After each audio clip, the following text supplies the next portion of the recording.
Hoje eu vou falar sobre o Hotel de Hilbert, que é uma história matemática muito interessante para compreender conjuntos de tamanho infinito. Ao longo do vídeo vão ter vários desafios que a gente vai ter que resolver. Então você vai ter que pausar o vídeo e tentar um pouco, porque essa é toda a graça do problema, não é mesmo?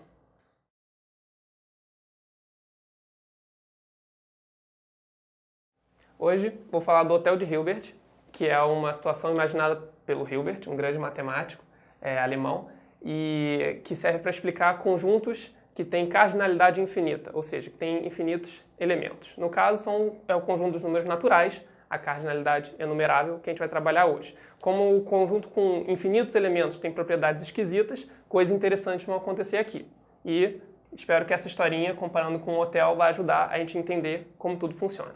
Muito bem, então como é que funciona o caso aqui? Imagina que a gente tem um hotel, o Hotel de Hilbert, que é um hotel infinito. Ele tem infinitos andares e cada andar tem um quarto, numerados aqui, 1, 2, 3 e assim por diante. Eu não tenho experiência de hotelaria, mas deve ser bem difícil de organizar esse hotel. Mas essa é a nossa missão de hoje. Bom, vamos imaginar que o hotel começa cheio, ou seja, cada quarto já tem alguma pessoa lá dentro. Estamos num universo com infinitas pessoas. Tudo bem? Então o hotel está completamente cheio, porém chega mais uma pessoa interessada em se hospedar nesse hotel. Chegou mais um hóspede e o nosso objetivo, como gerente de quartos desse hotel, é conseguir botar essa pessoa num quarto para ela. Ou seja, conseguir abrir algum espaço para ela nesse hotel que já está cheio. Será que é possível fazer isso? Bom, diferente de um conjunto finito, como os hotéis normais, né, onde seria impossível pôr essa pessoa para dentro, aqui é possível sim. Mas como é que a gente faz isso? Você tem alguma ideia? Dá um pause agora para tentar resolver. E aí, qual foi sua ideia? Uma sugestão bem inteligente para resolver esse problema é o seguinte: a gente vai pedir para todos os hóspedes mudarem de quarto. Como assim? Vamos fazer todo mundo ir para o quarto seguinte. Quem estava no quarto 1 passa agora para o quarto número 2. Quem estava no quarto número 2 passa para o quarto número 3. E assim sucessivamente. O que vai acontecer no final desse processo? Bom, todo mundo vai ter um quarto, porque todo número tem um sucessor, então sempre tem um quarto seguinte ao que ele estava, e no final desse processo, o quarto número 1 está livre, certo? Porque não tem ninguém entrando nesse quarto. E aí a gente pode botar o nosso novo hóspede aqui no quarto número 1 e conseguimos recebê-lo. Solucionamos o problema. Então já resolvemos o caso simples quando vem uma pessoa para o nosso hotel que estava cheio. Mas e se vier mais de uma pessoa? Por exemplo, não sei, 37 pessoas chegam aqui no hotel. Nesse conjunto tem 37. Será que a gente consegue também receber esse número finito de pessoas no hotel? A resposta é que sim, e que o método é muito simples, é parecido com o anterior. Só que em vez de a gente mandar cada hóspede para o quarto seguinte, para o sucessor, basta ele pular o quê? 37 quartos, certo? Se cada um for, por exemplo, o 1 for para o quarto 38, o 2 for para o quarto 39, o 3 vai para o quarto 40, e assim sucessivamente. Se todo mundo se mover dessa maneira, os primeiros 37 quartos vão ficar livres. E aí essas 37 pessoas podem entrar no hotel e terem seu quarto também. Então já resolvemos o problema quando a gente tem um número finito de hóspedes chegando no hotel. Bacana. Mas e se um dia chegarem ao mesmo tempo infinitos hóspedes? Como assim? Imagina um ônibus com assentos 1, 2, 3, 4 e assim por diante, totalmente cheio. Vou tentar desenhar aqui. Aqui dentro, como eu falei, tem os assentos 1, 2, 3 e assim por diante. Totalmente cheio. Será que a gente consegue fazer alguma coisa no hotel para liberar um quarto para cada um desses novos hóspedes que chegaram? Esse é um novo desafio. Acho que vale a pena pausar mais uma vez e tentar resolver. Muito bem, pensou sobre o problema? Vou dar uma solução para ele. O que a gente pode fazer é, mais uma vez, um jogo de mudar de quartos. Só que em vez de a gente pular um certo número de quartos, a gente vai fazer outra coisa. Afinal, eu não posso pular infinitos quartos, não é mesmo? Mas e se eu mandar todo mundo ir para o quarto que é o dobro do que ele está? Como assim? Quem está no quarto 1 vai para o quarto 2. Quem está no quarto 2 vai para o quarto número 4. Quem está no 3 vai para o 6. E assim por diante. No final desse processo, o que vai acontecer? Todos os quartos de números pares vão estar ocupados, porém, todos os ímpares estarão livres. E aí a gente pode mandar cada um desses novos hóspedes para os quartos de número ímpar. Esse hóspede vai para o quarto número 1, esse vai para o 3, esse para o 5 e assim por diante. A gente tem um número infinito de quartos de número ímpar livres e, portanto, a gente consegue receber todo mundo. Legal. Então a gente está ficando bom nisso. Conseguimos já botar infinitas pessoas no hotel. Mas existem outros problemas parecidos com outras configurações que a gente ainda tem que enfrentar. Por exemplo, imagine que o nosso ônibus infinito que está chegando agora tem 2 andares. Ou seja, ele tem já aquelas infinitas pessoas que a gente já soube tratar, mas ele tem todo um segundo andar também aqui infinito, também numerado 1, 2, 3. Se você quiser, para ficar claro, você pode chamar o primeiro andar de andar A, o segundo andar de andar B, só para não se confundir. Tudo bem? Então agora a gente tem duas fileiras infinitas para comandar o nosso hotel. O que a gente vai fazer para solucionar isso? Como é que a gente pode resolver? Pensa mais um pouquinho. Como é que a gente consegue resolver esse problema então? Uma sugestão é usar uma estratégia parecida com o que a gente fez antes, que a gente multiplicou cada quarto por 2, né, cada número do quarto por 2 e conseguiu alocar todo mundo do primeiro andar. Mas agora, como a gente tem duas fileiras, eu vou multiplicar por 3. Vamos ver o que acontece quando a gente faz isso. Quem estava no quarto número 1, agora vai para o quarto número 3. Quem estava no 2, vai para o 6. Quem estava no 3, para o 9. E assim sucessivamente. O que acontece quando a gente faz isso? Percebe? O quarto número 1 e número 2 estão livres. O 3 já está ocupado. Depois a gente tem o 4 e o 5 livres. E o 6 ocupado. 7 e 8 disponíveis. E o 9 ocupado. Então, para cada quarto aqui que a gente moveu, para cada hóspede que já estava no hotel e a gente moveu, a gente conseguiu 2 quartos novos disponíveis. E assim a gente pode atribuir cada um das pessoas na fileira para um desses quartos aqui, para essas duplas que foram liberadas. E é claro que esse raciocínio generaliza para um ônibus com N andares diferentes. Como é que a gente pode fazer isso? É a mesma coisa. Se você multiplicar cada quarto por N mais 1, certo? A posição do quarto por N mais 1, são N quartos liberados anteriormente. E assim a gente consegue pegar as N fileiras aqui e botar em cada um desses quartos para cada posição. E assim a gente consegue botar um ônibus com N andares infinitos, cada um deles, dentro do nosso hotel. Muito bem. Legal. Conseguimos já resolver o caso com ônibus de N andares, cada um deles infinitos, dessa maneira. Mas e agora? Agora chegou um ônibus que cada fileira é infinita e ele tem infinitas fileiras, organizados dessa maneira. Fileira número 1, fileira número 2, número 3 e assim por diante, para a gente não se perder. Muito bem, são muitas pessoas que estão chegando, não é mesmo? Bom, na verdade a gente vai ver que é a mesma quantidade, é o mesmo infinito. Mas vamos explicar isso com calma. Como é que a gente consegue botar esse ônibus, que tem infinitas fileiras, cada uma delas infinitas, no nosso hotel? Percebe que multiplicar por qualquer número, uma constante n, como a gente fez anteriormente, não funciona. A gente precisaria multiplicar por infinito para conseguir resolver isso, porque não é uma operação válida. Então a gente vai ter que usar outro raciocínio.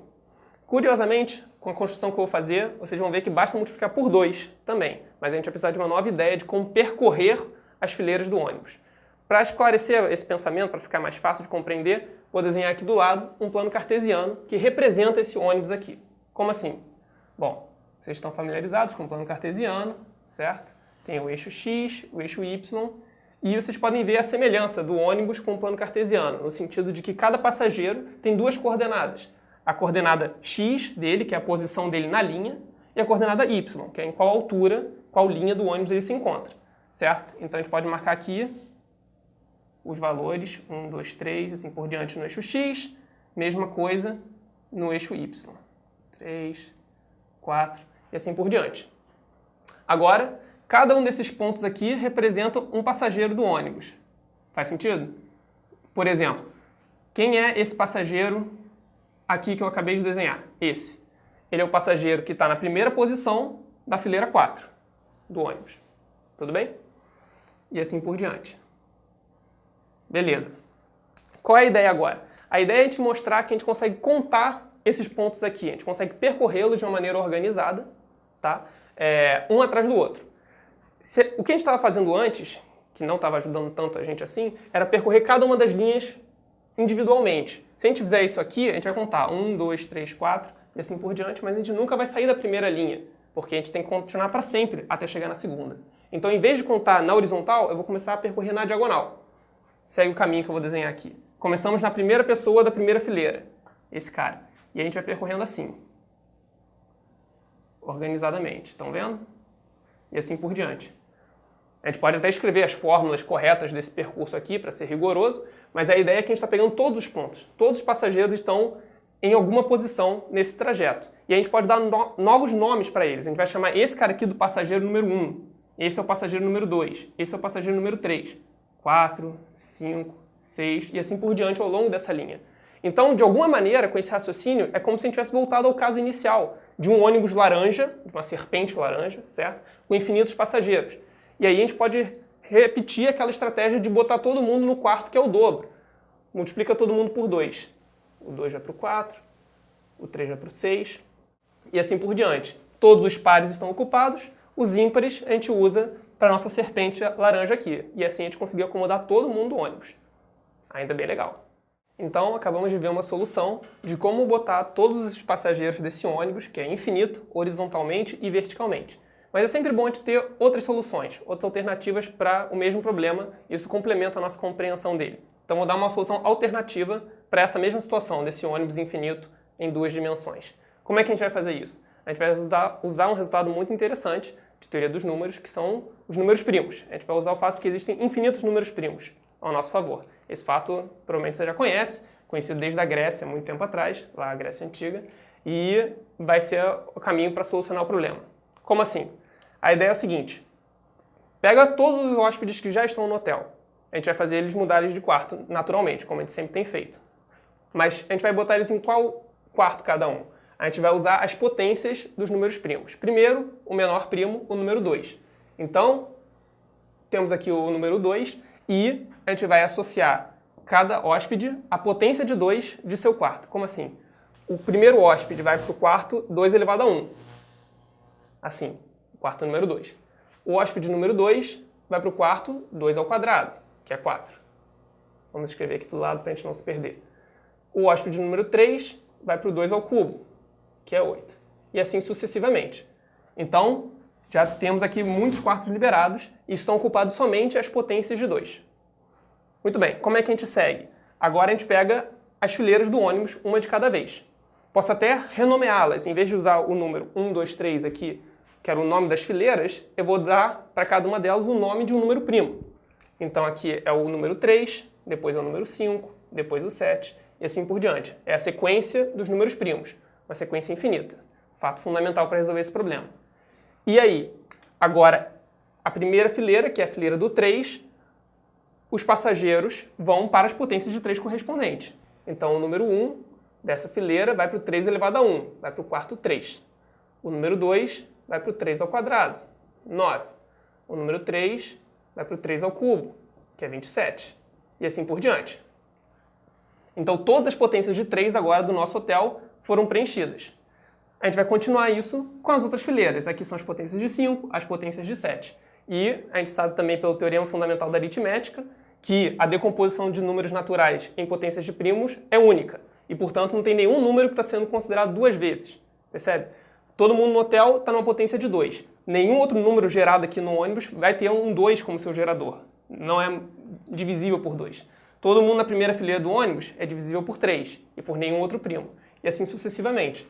Então a gente consegue alocar, com esse processo, todos os passageiros do ônibus e do hotel dentro do hotel. E, além disso, o hotel não fica cheio no final desse processo. Porque os números compostos, por exemplo, o número 6, que é 2 vezes 3, percebem, não é uma potência de número primo, ele é uma mistura de 2 primos diferentes, esse quarto vai ficar livre. Porque nesse processo que a gente fez, só as potências de primo foram ocupadas. Então ainda tem vaga para mais gente no hotel. Bem legal. E aí, gostou do problema do hotel de Hilbert? Tem várias situações interessantes aqui e a gente vê como é complicado, como são as propriedades do conjunto com infinitos elementos. Claro que isso aqui é muita matemática, mas onde é que a gente aprende isso? Bom, na faculdade tem o curso de Introdução à Análise, costuma ser o curso onde a gente aprende pela primeira vez a lidar com esses conjuntos de cardinalidade infinita. A gente estuda o conjunto dos números naturais, dos inteiros, eventualmente chega nos reais, que tem outra cardinalidade, é um infinito ainda maior. Se você quiser saber mais detalhadamente, em termos matemáticos rigorosos, você pode seguir no próximo vídeo.